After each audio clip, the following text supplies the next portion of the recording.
I tried to recreate the sound of Birth of the Cool. Stick around to see how I did it.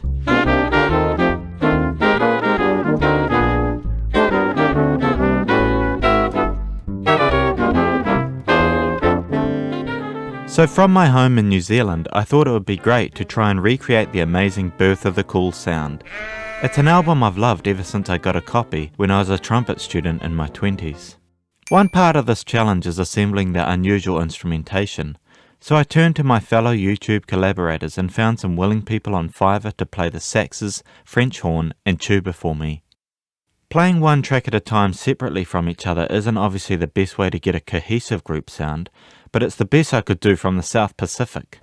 Another part of this challenge was to arrange the music in an authentic style.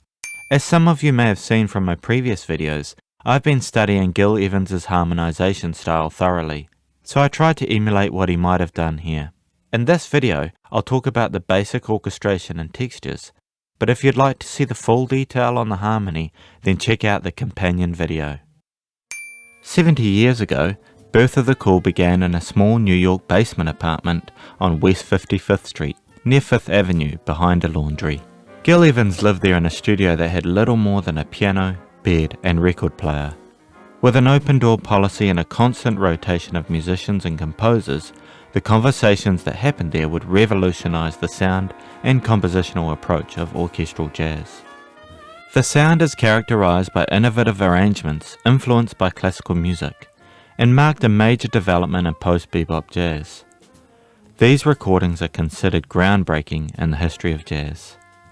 Gil borrowed countless classical scores and recordings from New York Public Library, which the group analysed and absorbed.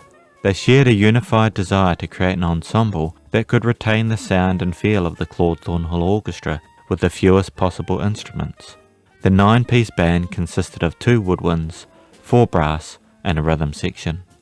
Birth of the Cool was released in February 1957 by Capitol Records.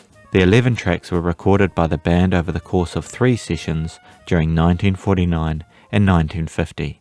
Here is my arrangement of the first 16 bars of Confirmation in the Birth of the Cool style.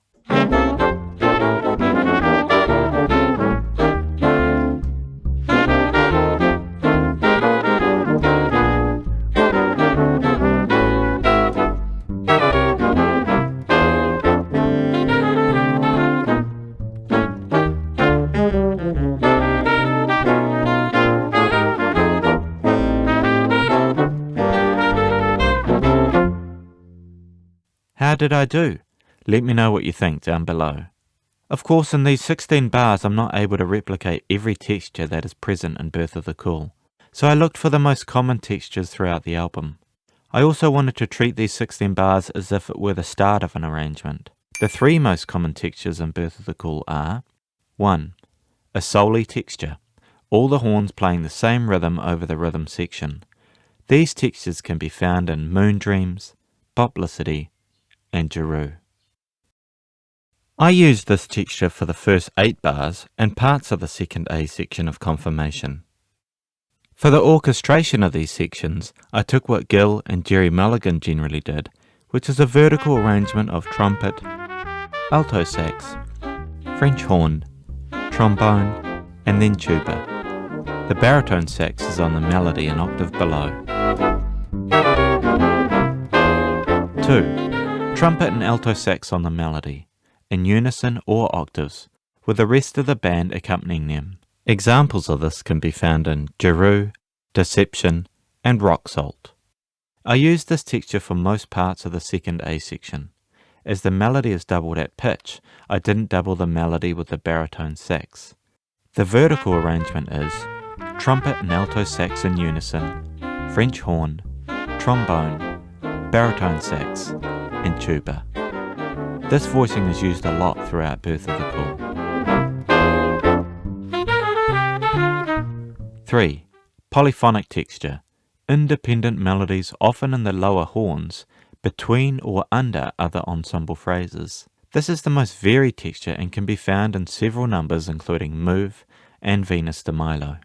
I composed a melody for the baritone sax and tuba in bar 3, which led nicely to a descending bass line in bars 4 and 5. I doubled the counterpoint line with baritone sax and tuba. This gives it a nice purposeful weight. When the ensemble joins back in, I split the tuba and baritone sax back up and return to the previous voicing of trumpet and alto sax in unison, French horn, trombone, baritone sax, then tuba. If you'd like to see how I came up with the harmonization for these 16 bars, check out the companion video. I go into detail. So how do you think I did? Does it sound like Birth of the Cool to you? It certainly was a fun project to do. Thanks to all of the players and collaborators. Their links are in the description. It was great having you on board.